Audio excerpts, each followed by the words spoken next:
Welcome, everyone, to our first presentation of Are You Well for this school year.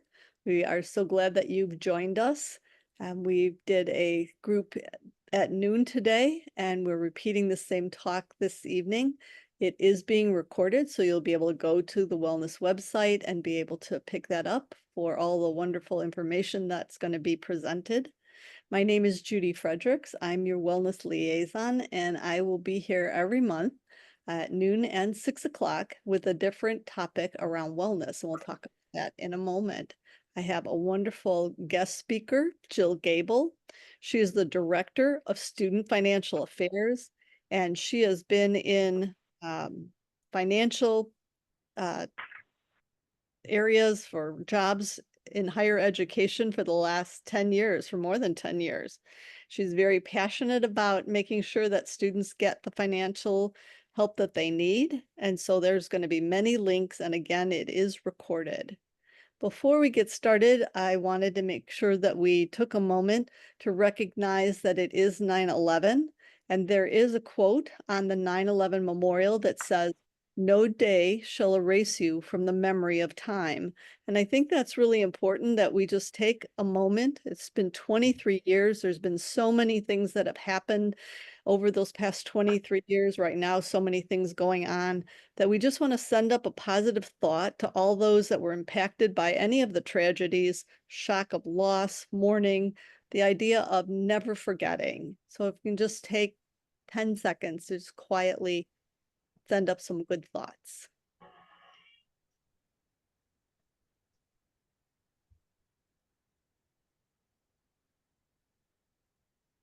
All right.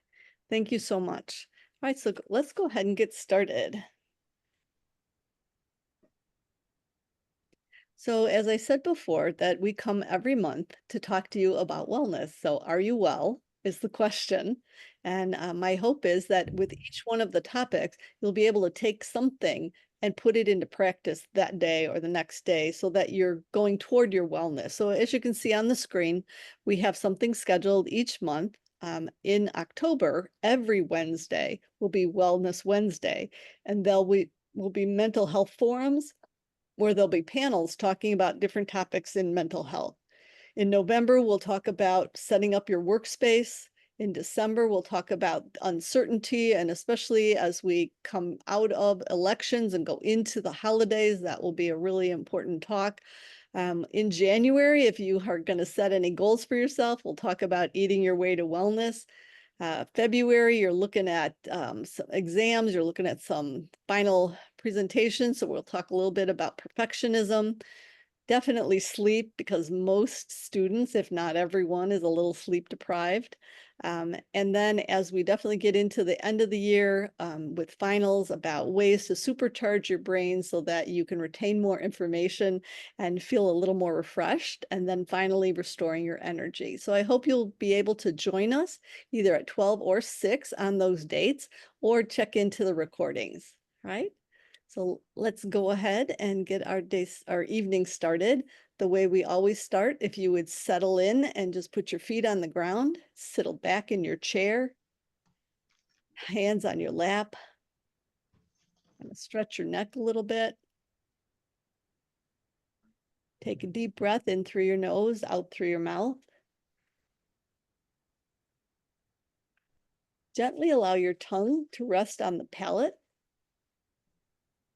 And soften your eyes or close your eyes while I just kind of walk you through just a moment of kindness. I want you to think of a person who's been kind to you. Could be a parent, a grandparent, a partner, a teacher, a friend, even a beloved pet. Allow yourself to feel the kindness and the warmth. Imagine this person or beloved pet gazing at you with understanding, kindness, and compassion. Imagine this person or being wishing you well, sending you a blessing, possibly saying these words: "May you be safe and protected. May you be healthy. May you be held in kindness and compassion." Take a deep breath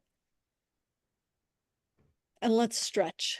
So hands out in front of you so you round your back. Hands over your head, grab a wrist and pull. Other wrist and pull. Put your hands behind your back so you're not in that shrimp position over your computer. Open up your chest, take a deep breath, and shake it out. All right, so hopefully this is bringing you mindfully into the present, and we are ready for Jill to begin.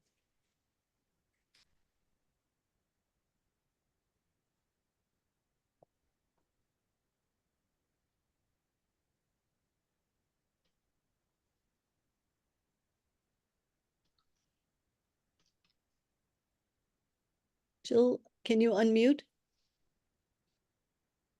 Yes, absolutely. Sorry about that.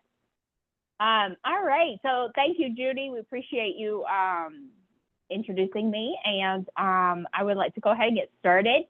I have an exercise that will follow us throughout the course of this presentation. And so if you want to, you're welcome to use your devices. The one time we can use devices with our presentation. And go to a website called menti.com. And once you are on that site, there's a code here. If you want to utilize your QR, you can utilize the QR code or go directly to menti.com.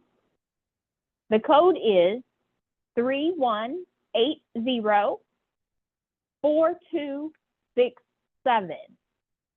Once you are there, I'm going to make sure that we can hold on one second, it's not cooperate. Okay, so the first question that we have is, please rate the stress that you feel around finances right now. And so if you will respond to that.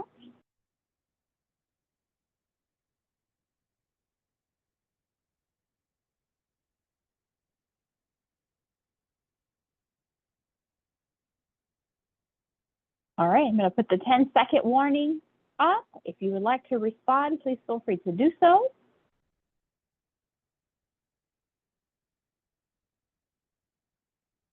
All right, so it looks like that we have some folks who are reporting some level of stress in terms of their, in terms of finances. And so what we will do today in terms of this presentation is we're going to look at a number of different elements as it relates to our individual financial wellness and really talk through some tools and some resources that are available to help you in terms of defining your own individual financial wellness and really finding ways to help you improve what that looks like and to help reduce that stress level. So the objective for today's presentation is we will talk about what is financial wellness overall. We'll talk about developing an awareness of our current situation. I will provide you with some information and some knowledge to help you improve your financial wellness. And we'll talk a little bit, and I'll share some of the available resources that may support you as you go through this process. So the first thing that we'll talk about is what is financial wellness? And financial wellness is a highly personalized state, which includes some of the following elements that you can see here on the slide.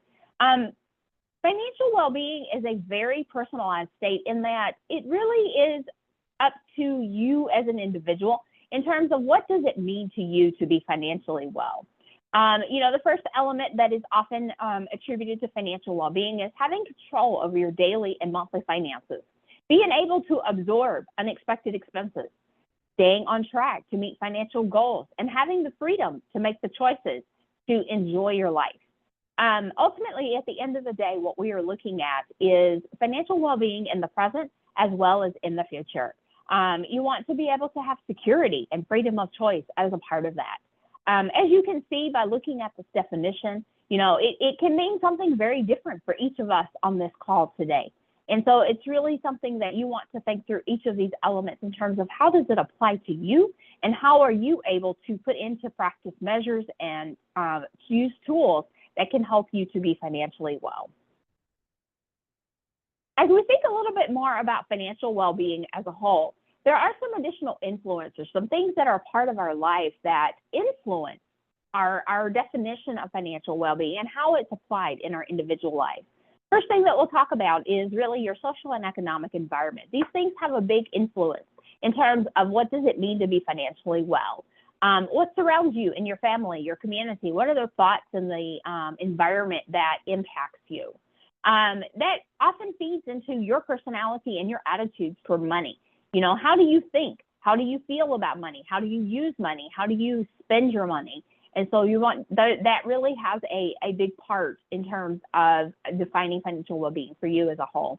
You think about your decision context. You know, how do you make decisions when it comes to money? You know, pulling in your personality, your attitudes, your social economic environment, and combining all of those things into a decision context is important to understand and recognize. Your knowledge about finances and well-being as a whole, you know, what do you know and how do you apply it combined do help to further your definition of well-being for you. Those ultimately culminate in your behavior. What do you do at the end of the day? You know, and that leads to personal financial well-being. How satisfied are you with your financial situation as a whole? And underscoring all of those things is what opportunities financially are available for you to be able to pull from knowledge, education, your community, access to resources, to be able to help you improve your financial well-being. All right, so next we have another exercise that just really kind of briefly recaps how is financial wellness defined for us as individuals. And so you should be able to see that on your screen. And so if anybody's having any difficulty with the Menti, please feel free to drop that in the chat and we'll make sure to address it. So it looks like some folks are able to respond, and we have people indicating that being able to pay bills on time, staying on track with your expenses. Absolutely, those are definitely appropriate answers.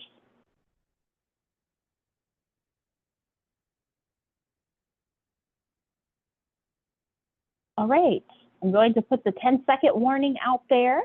And someone has also indicated that they're going out to eat after this session, and that is how financial wellness is defined for them. All right. Well, this is absolutely great, you know, and the questions that you see here on the screen, there's no wrong or right answer to any of these. A lot of times people will say, well, you know, going out to eat may or may not be something that is part of a financial wellness definition. But one of the things that I like to think about is, you know, financial wellness, as we just talked about, is a highly personalized state, you know, and so, you know, going out to eat after this may be a reward. It may be something that's important to you. And so being able to afford that meal and go to a restaurant that you would like to go to is very important. So that can really combine into that, your personal definition of financial wellness. So thank you to everyone who responded. All right, so moving on a little bit into talking about some of the tools or resources available to us. One of the things that I like to really go over a little bit is signs of financial distress. So you know, you're thinking about financial wellness, you're thinking about the future, making sure that you have security today in your finances to be able to feel comfortable with where you're headed in terms of any ultimate goals that you may develop. And you know, you want to be aware of things that can be considered guardrails to help keep you on track towards achieving these goals. And the things that you see here on the slide are what I would call your guardrails, things that you want to be conscientious about, not only today, but in the future, as you really rethink your financial planning and how you manage your spending overall. And the first thing that you want to think about is missing payments consistently is often a sign of financial distress. That's like your first guardrail that you want to think about. You're driving your car, you're moving along, you get a little bit close to the guardrail. And so that's really the first thing that you want to think about. If that starts happening on a regular basis, you want to really take that as a red flag to really potentially readjust and really think about some of your future efforts towards your financial well-being. If you're dipping into your savings and your retirement benefits, that can also be a sign. You may not have the retirement benefit particularly at this point, but you may have some savings. And so if you're consistently dipping into emergency funds or requesting extra loan refunds and those types of things, that might be something that is another guardrail that you want to think about. If you're taking out very expensive cash advances on credit cards, that is definitely something you want to really think really heavily about. and because those are very expensive. They're very costly to you as a borrower, and you want to avoid those if you absolutely can. And ultimately, at the end of the day, if you have debt that's going into collections, that's really kind of the ultimate sign there is something not working well here. And so you really want to figure out how you can readjust and really think through your financial wellness and your plan and how you're able to kind of steer away from those guardrails to get you back on track to good, successful financial wellness definition for yourself. Next up is a financial well-being survey. And this is really a generic survey that's available by the Consumer Protection Agency. And essentially what this survey will do is it'll give you a series of questions that you can respond to, and they're going to provide you with a score. That score will kind of rank you across the nation in terms of your peers, in terms of other consumers. It will provide you an opportunity to kind of see where you fall within that spectrum. And it will also, as a result of that, it will give you some recommendations in terms of some tips, some things that you can do on a very personalized level to help you improve that well-being score. Ultimately, at the end of the day, you know, you want to feel more comfortable with your finances. You want to feel more whole in terms of where you are. And so that's the goal of what this survey will do, is provide you with some additional useful tools that will allow you to do it. So one of the first steps in terms of thinking about financial wellness as a whole is you want to start with identifying your financial resources. This is often traditionally called income. We can think about income in a variety of ways depending on our individual situation. You know, income may be student loans. It could be income and support from your family. It could be a part-time job. You may have additional sources of income that are not traditional or that are working for you that you could consider to be a financial resource as well. And so one of the things that you want to do is you want to make sure that you know what sources of income you have, and then also how much and how often is that income coming in, so that you're able to plan and create a ultimate future plan to help you build that financial wellness.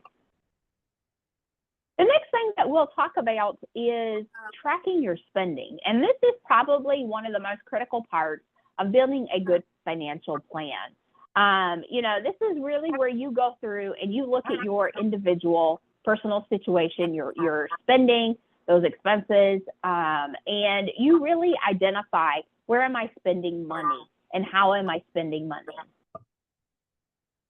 Someone just joined. If we could just request that you mute yourself so that way we're able to continue. And so you want to really look at your expenses. Where are you spending money at? And how much and how frequently are you spending those resources? This can be a really overwhelming step in this process. It can take a little bit of time, but because it is a critical part to building this good financial plan, I encourage you to spend some quality time on it.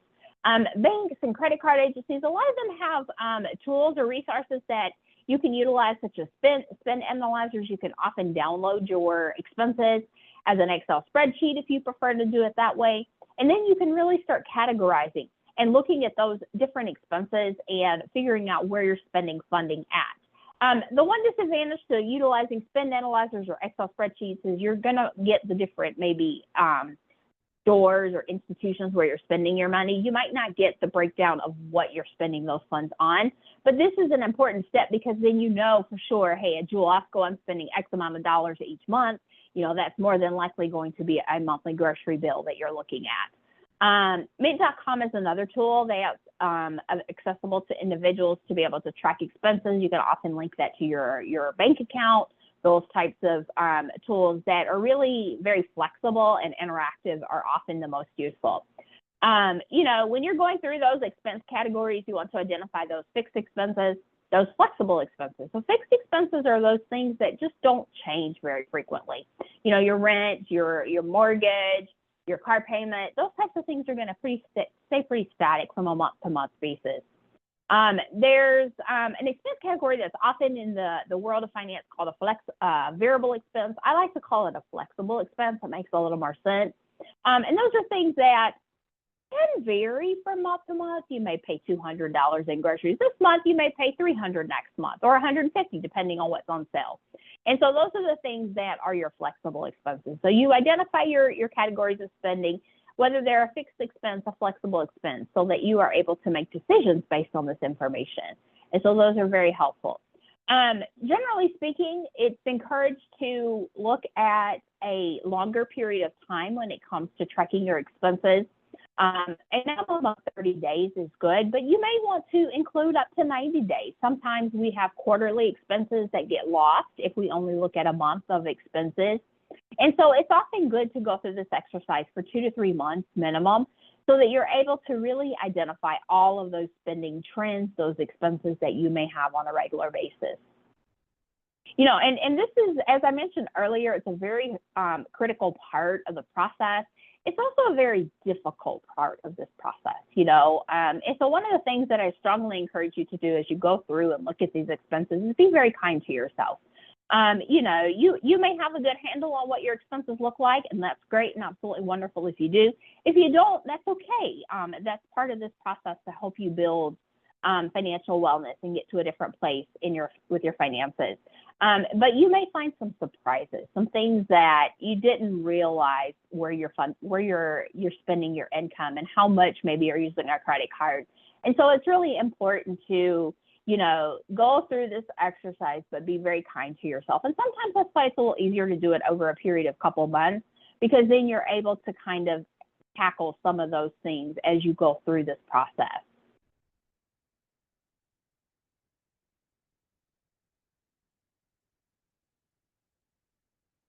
The next thing that you'll want to do is you want to go through and do what we call a debt analysis. And this is essentially where you've looked at your expenses, you know how much money you have on a monthly basis.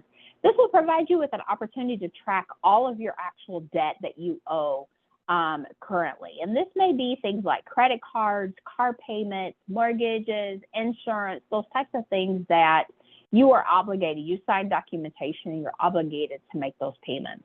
And you can do this on an Excel spreadsheet. You can do it in a Word document. You can just write it on a piece of paper on a notebook if you want to. It's really kind of up to you in terms of what system will work well for you. But the goal is to write down, you know, the name of the organization to which you owe money to, your total amount that you owe. What is the interest rate on those particular items? What's the current status? Is it active? Is it in collections? Are you past due on your monthly payments? You know, what is that status? And then ultimately, what is your payment that you owe on those particular debts? And so you want to, you know, kind of make a list with those columns and include all of those different pieces of information. If you don't know for sure what debt you may have, you can absolutely secure that through a credit report. A lot of times the debt will be reported there. And you're able to secure that on an annual basis for free. There's a number of the agencies that also have apps where you can sign up for an account, and you're able to view some of this information as well. So far we have talked about, you know, identifying how much money we have coming in. What are our expenses? What are those categories that we have currently been spending our funding on? We've also talked about, you know, how much debt do I have? And all of this kind of culminates into what I call a spending plan. You may have heard this referred to as a budget. I don't like to use the word budget so much as I do a spending plan. A budget generally is talking about what are those expenses that you have obligation for. Whereas with a spending plan, it's really thinking about all of your income that you have, whether that's $1,000 or $200, and figuring out how you want to distribute that income amongst the list of things that you want and need. And so a lot of times the budget thinks about, you know, those needs, those things that you must have, but you want to think about your spending plan. You know, thinking about financial wellness is encompassing all of the things that you want to need for today and in the future, and then having that security around those things. So build the spending plan to look at all of those things. You know, it will be based on a specific period of time. So what you'll do is take your categories of expenses and identify, are those the same categories that you want to continue spending money on? And you want to build that into your spending plan as a category. And if you do, then how much do you want to spend on that category? For example, you may spend currently $400 a month on groceries, and you may say, hey, that's not how much I want to pay. I have to buy groceries, of course, but I'd like to figure out how to cut my expenses. in terms of groceries. And so you'll list it on there with the amount that you would like to expend. At the end of the day, you want to make sure that every dollar in your income is being accounted for. And that may look like, hey, I have all of my required expenses, the things that I need to pay. I have my savings that I am going to save, and then I have extra amount of money. Let's say you have $100 each month. You want to make sure that that money gets allocated somewhere, whether it's a extra account that says, I'm saving this for fun things that I want to do in the future, or I'm going to put it back into a savings account or another budget line item. And so then that way you have accounted for all of the income that you have coming in. And I think at the end of the day, that really helps take the guesswork out of it. It doesn't leave income open to, hey, we can do what we want with it, but we don't know where it's going. And so that really helps to give you some structure around your spending plan as a whole. So on the slide here, there's also a link to a good article about spending plans as well. One of the most important things too, it's important to build out your categories to assess your spending, but it's also important to assess your plan. One of the most important quotes here is people don't plan to fail, they fail to plan. And so, you build this plan and it's important that you put it into place, but then it's also important that you go back and you look at it every so often to say, hey, is this working for me? Is this still getting me to where I want to be at the end of the day? And how am I achieving what goals I set out to do? And so you want to assess those spending categories on a regular basis. Make sure you have developed a schedule for your bill payments. And if at all possible, it's good to use AutoPay. Those are really helpful. It takes the guesswork out of trying to track and monitor those bills and making sure that they're paid on a regular basis. This is one of the things that I recommend that you do, maybe on a quarterly basis. Depending on the complexity of your spending plan, you may want to do it less or more often. If you have a very simple spending plan, a couple times a year, taking a look at your spending categories, just to make sure things are not exceeding what you were originally intending, and you may find that you're spending less in a certain area. And so you want to really look at, can I move that extra money elsewhere? The next thing that you would want to do is think about developing a debt repayment strategy. You may have multiple forms of debt that are outstanding, a couple of credit cards or a car that you would like to figure out how to pay those off a little bit quicker. Generally, most debt that you have incurred as a consumer is going to have interest associated with it. So the quicker you pay off debt, the less interest you're going to generally pay over the course of that debt. If you have multiple forms of debt, you can use one of these different strategies. The first one is what's called a debt snowball strategy. And essentially what this will do, if you think back to earlier in the presentation, we talked about doing a debt analysis. You'll look at the smaller debt that you have. If you may have a credit card for $100, $200, and $300. So look at that first credit card that's $100, and then figure out how to pay that off much quicker. And then once you've paid that first $100 off, then you work on the second one for $200, and then you work on that third one for $300.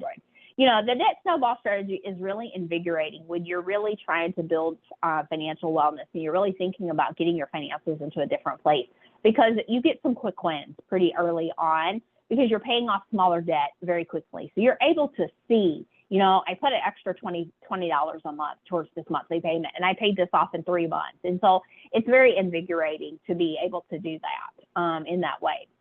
The second strategy is something called a debt avalanche. And essentially what this does is you rank your debt by the amount of interest rate that you have on those particular sets of debt. So let's say you have interest for a 20% interest, you have a 10% and 8%. And so what you would do is take that 24% interest rate and you would pay that off first, and you would focus on paying for that. Now, sometimes the debt avalanche strategy can be a little bit challenging because that may also be the highest debt that you have. And so it can just feel like you're just continuing to pay and pay and pay, and you're just really not getting anywhere. And so sometimes you don't see that effect of, hey, I have a debt repayment strategy. I am making progress. I am working towards achieving my financial wellness. And so sometimes debt avalanche strategies can get a little challenging depending on the actual amount that you owe. The last the layup strategy is something called debt consolidation. And this provides you with an opportunity maybe to reapply for a new single loan where you take multiple forms of debt and you combine them into one single monthly payment. And this may or may not work well. It has pros and cons, just like both of the other strategies that are listed. You may not be able to secure some additional loans to be able to close out some accounts, but you may have family that can help. You know, there are different ways to be able to look at the debt consolidation strategy. You know, at the end of the day, you can use one single strategy or you can use multiple strategies. You know, sometimes folks will start out with a debt snowball and then move into a debt avalanche, depending on how much debt and what we're talking about. You know, and it might be helpful to kind of think about using a combination at the same time. You know, you may have 3 different forms of debt. You might want to use debt snowball strategy at first to kind of tackle some of the smaller ones, but then you might be able to use some of the debt avalanche where you really focus on some of the bigger debt at the same time. And so combining some of those strategies and the thoughts that go into what that looks like in terms of prioritization of that debt may be more important for you. And at the end of the day, it's really finding the good strategy that works for you and assessing, you know, what's going to motivate me to continue on this process. You know, I know for me, it's very difficult to think about a debt avalanche strategy because it's taking so long sometimes to really pay that debt off. So it might be useful to look at a combination of these and find what works best for you. This is a really cool online calculator. It allows you to enter your different debt that you may have. And it'll also allow you to include, like if you want to make an extra payment each month, let's say $25 extra on a $125 minimum payment. What does that do to your debt? How long will it take you to pay that off? And some of this may be a rough estimate, but at the end of the day, you know, it gives you some parameters, some guidelines to help you think about your multiple forms of debt and really how quickly can you pay those off and what strategy may work the best for you.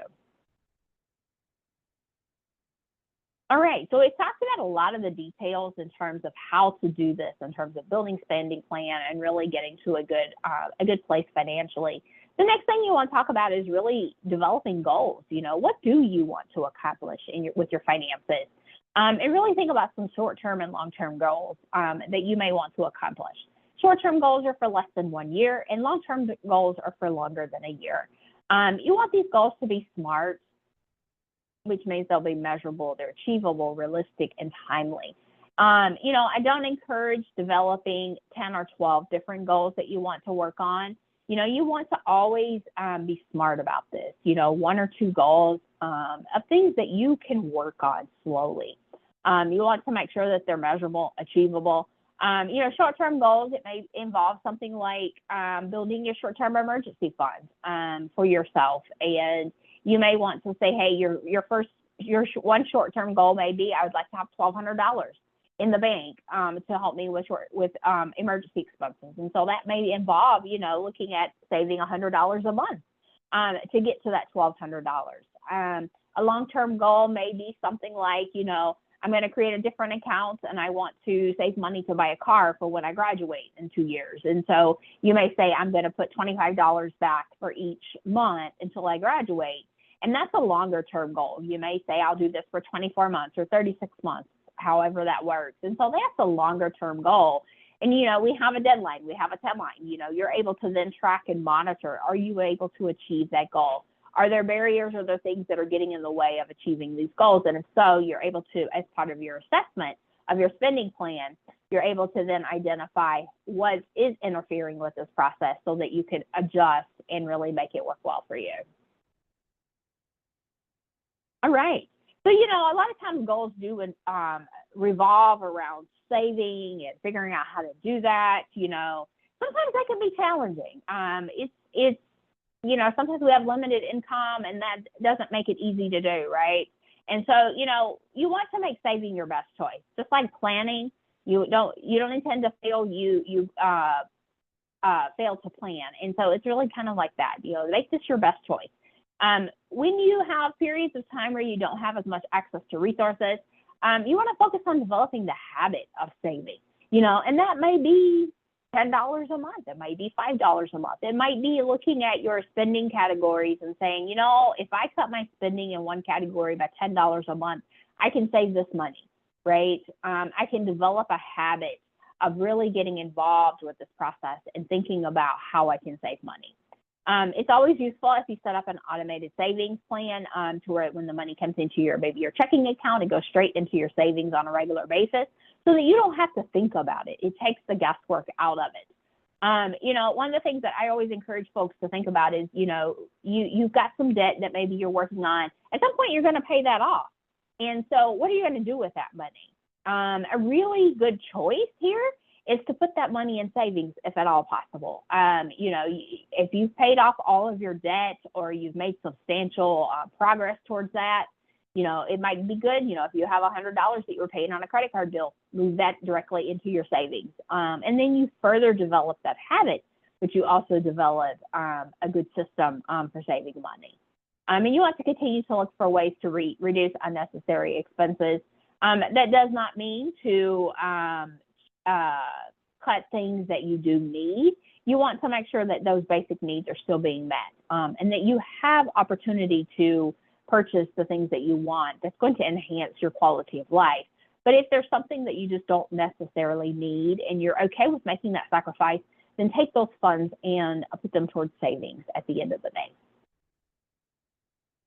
All right, so we'll transition and talk a little bit about some financial resources. So I do work in the Office of Student Financial Aid, and we can help you with a number of different items related to your educational experience here at Rush.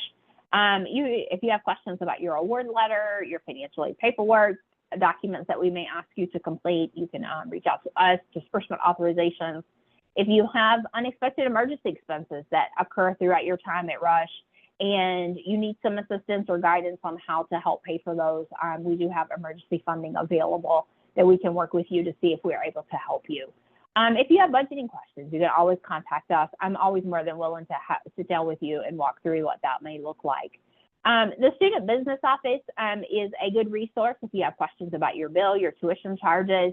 If you have questions about your charges of your health insurance, if you're pursuing the health insurance and you need the charge added, or if you have a waiver, they're able to help you get through that process as well. All right, so I will stop here. We do have a few more questions on the mentee that I would want to share with you all. And so I'm going to move to the next slide. So we've spent some time and we've talked about, how to track your income, how to track those expenses, monitoring your plans, and really coming up with, using those tools to help you become more financially well overall. And so, thinking about these different tools and resources that have been made available to you, what is your stress around your finances right now? Were these tools helpful as you think about moving forward and being financially secure today and in the future? So we welcome you to provide your feedback.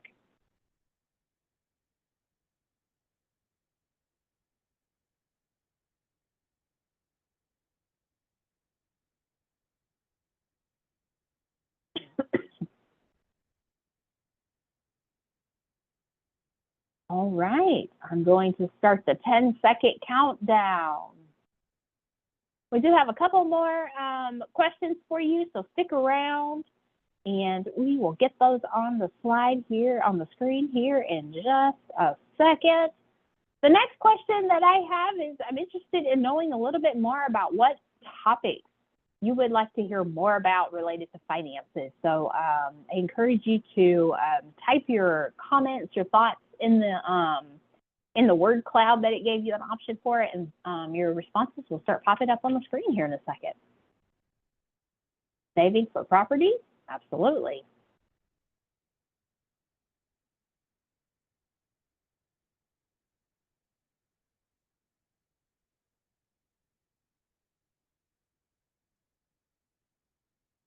Investments?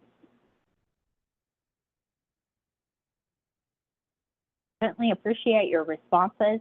These are very valuable. Grants for projects. And when you say grants for projects, do you mean things like educational or research related projects, or do you mean like projects for home? Maybe you could just type that. I don't know if it'll let you go back, but if it will, maybe clarify what you mean in the responses.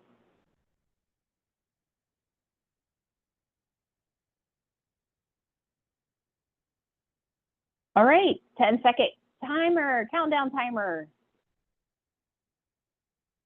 We certainly appreciate all the responses so far. It's been very helpful. Yay, a couple more coming in, yay. All right, and the last question is, how likely are you to recommend this presentation to a friend? You know, we're always interested in understanding if this information was valuable and resourceful. So if you would share that with us, that would be great.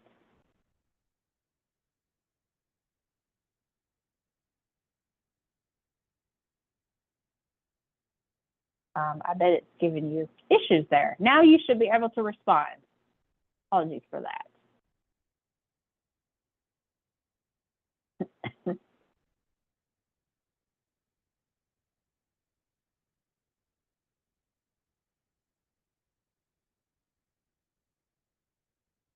All right.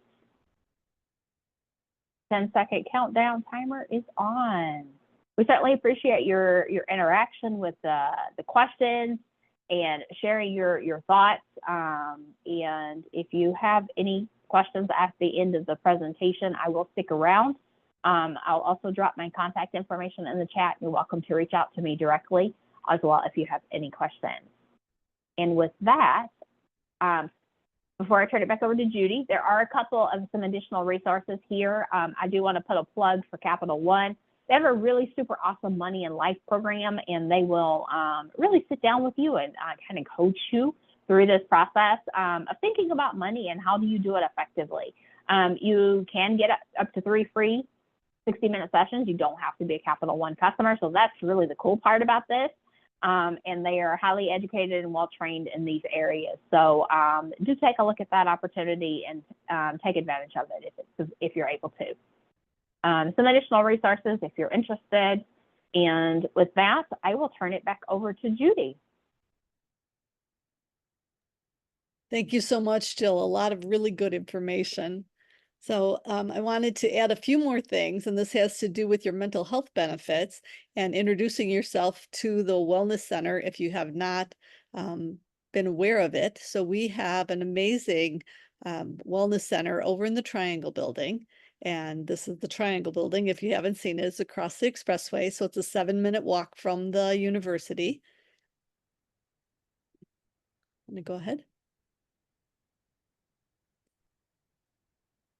Inside, it is purposely feeling spa-like because we want you to walk in and take a deep breath and relax. Whatever was happening before, we want you to let that go. The nice part is that you can do it in person or virtual with all of our resources. So next slide.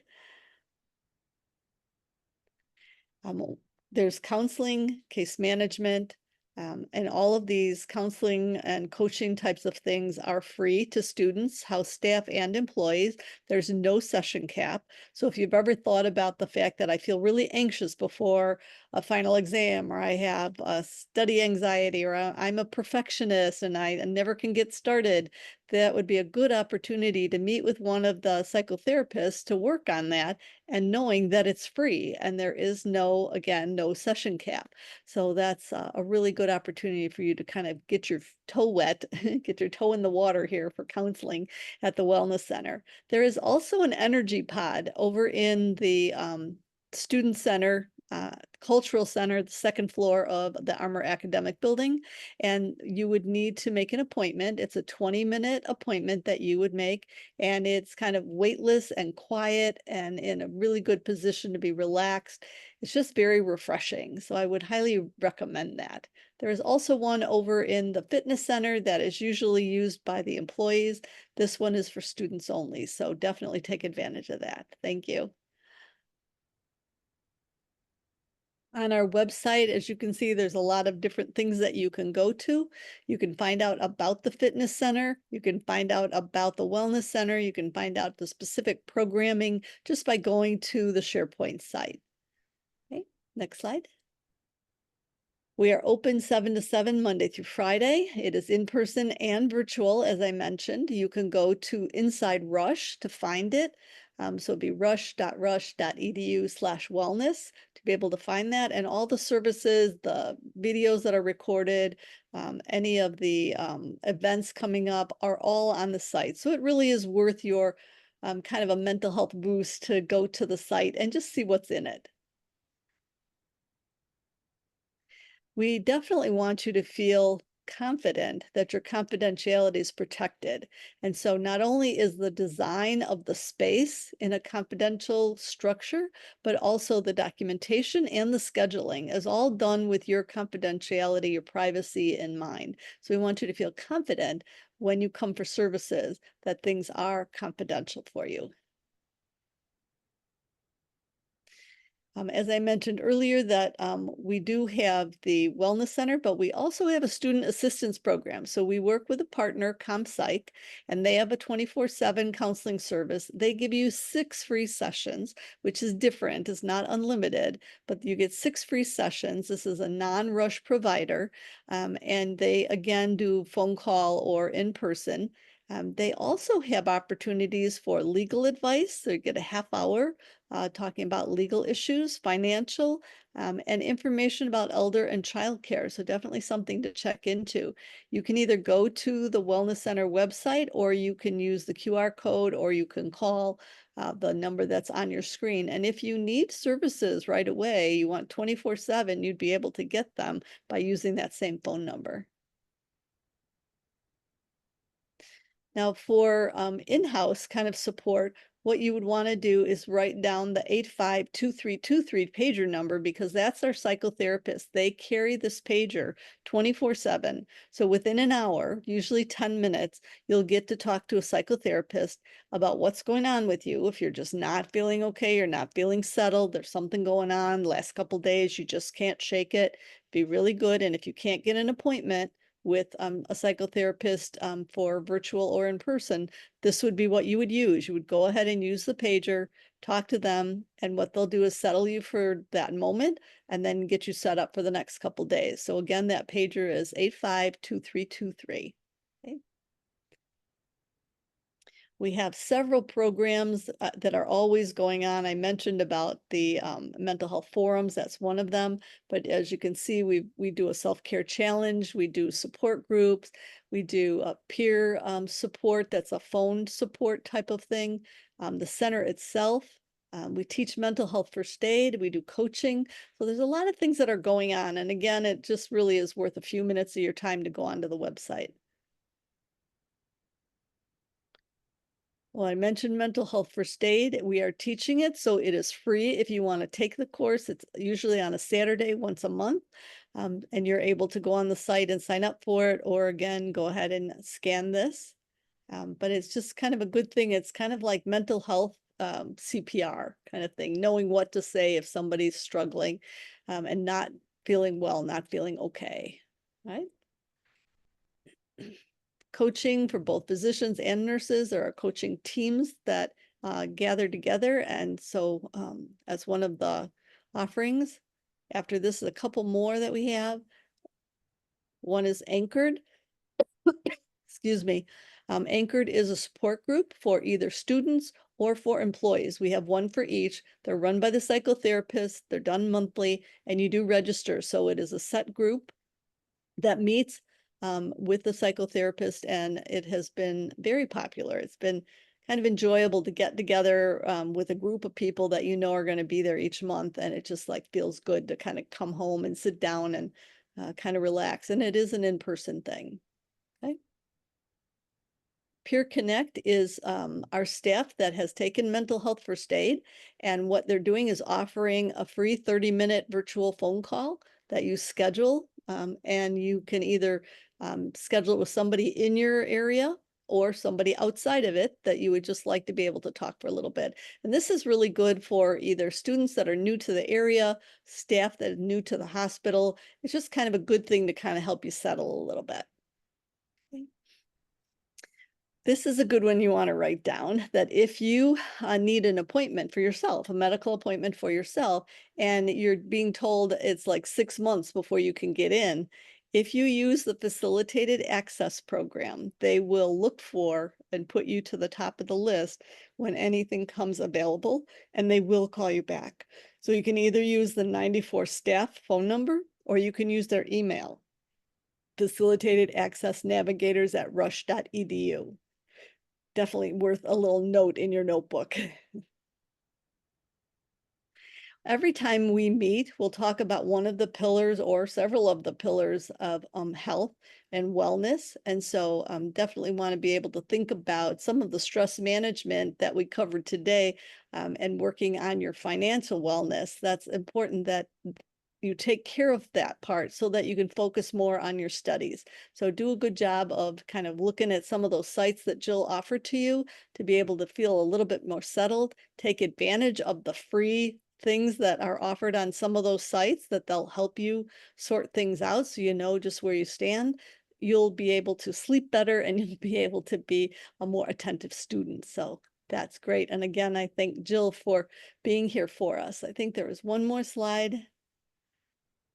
Just talking about, again, some of the things, just pay attention to what's going on in your body, being able to rest, exercise, eat well, and continue to have that sense of safety around you to reach out for your resources. Very important.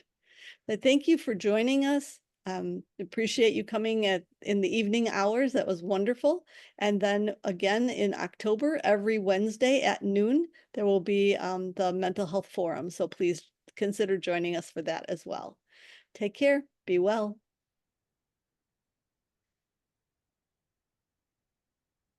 If anybody has any questions, I'm going to turn off the recording.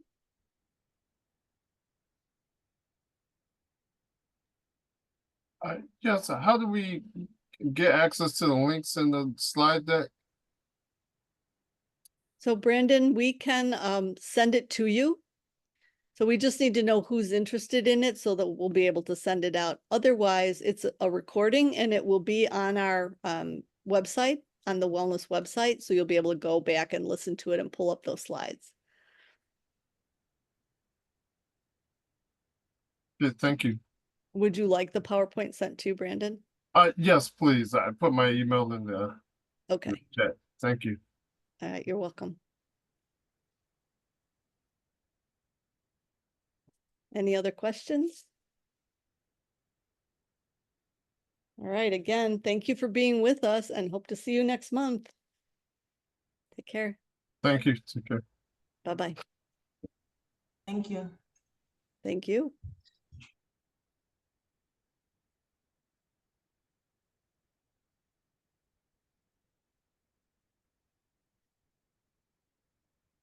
Thank you.